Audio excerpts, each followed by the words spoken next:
päähän ja kaikkea muuta sieltä. Oletteko te valmiina? Tältä sen pitää kuulostaa. Otetaan lavalle meidän ensimmäinen kisaaja. Hänen nimensä on Kati Raus. Moi! Mä olen Kati, mä olen saksalainen ja mä haluan seksiä suomalaisen miehen kanssa.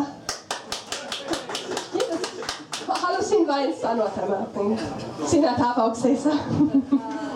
Ja mä en voi matkustaa normaaliin maihin, mihin ihmiset matkustavat seksin perässä, koska mun iho on niin herkkä auringolle. Kiitos, ja. Hei, mä olen Kati ja mä olen sinko. Entäs? Oh, se on nainen, sorry. Mutta nyt homoavioliitto on kunnossa sitten ehkä puhutaan. Joo. Mun sukunimi Raus tarkoittaa humalassa suomeksi. Ja oikeesti, se on tosi hauskaa, koska mä en juo alkoholia ja mä en polta. Ja, mutta mä harrastan helvetin paljon seksiä. Ja, mutta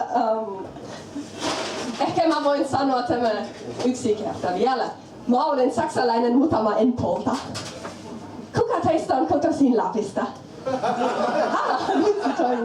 Ja, mä olen saksalainen, mutta mä en polta, mutta mun uki polti paljon. Ja, muun muassa Lapin. Ja, mutta mun uki oli ihana. Hän vain rakasti savun hajua. Ja kun hän tuli... Oh, uki soita. Ei, sorry. Mutta kun hän tuli Suomessa ensimmäisen kerran Rovaniemellä vuonna 1944, hän halusi vain tehdä olonsa kotoisaksi. Ja, anteeksi. Mutta hei, ehkä sen takia tämä paikka on nimiten Savukoski.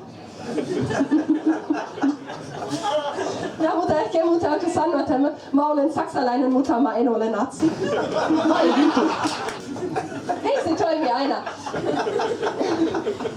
Mutta mulla oli mun ensimmäinen natsikokemus Suomessa hiljattain. Mä tapasin perussuomalaisen. Ja se oli perjantai-iltana ja hän oli tällainen. Ja oikeesti, ja mä sanoin, hei, tarvitsetko apua? Ja hän katsoi mun. Ja sitten hän sanoi, oletko venäläinen? Suomi suomalaisille. Ja mä sanoin, en ole venäläinen. Ja sitten hän katsoi mun. Ja hän sanoi, oletko estiläinen? Suomi suomalaisille.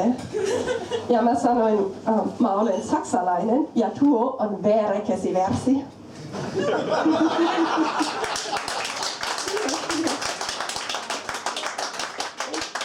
Onko mulla vielä aika? Joo? Ihana. Sitten se on yksi juttu vielä. Suomessa miehet sanovat, että naiset ovat kauneimmillaan saunan jälkeen, eikö niin? Ja Saksassa miehet sanovat, että naiset ovat kauneimmillaan seksin jälkeen. Ja nyt mä en voi olla ihmettelemässä, kuinka kaunis mä olisin sen jälkeen, kun olen harrastanut seksiä saunassa. Sitten, ja kiitos. Se voit, joo. Se voi tehdä uploadia myös seksiä saunassa. Ja soita mulle, kun sä haluat harrastaa seksiä saunassa joskus. Mä olen Kati ja mä olen sinko. Mikä on sun nimi? Veikko. Veikko, se on seksikästä nimi. Oletko sinko myös, Veikko? En ole. Vittu! Joo, mutta mä etsin uusi poikaystävä oikeesti, koska mun ensimmäinen poikaystävä, hänellä oli laktoosiintoleranssi. Ja se kuoli, koska mä ostin väärää maitoa. Mut se oli vahingossa, mä vanhun. Ehkä mä voin kertoa teille lisää seuraavan kertaan. Kiitos! Kiitos.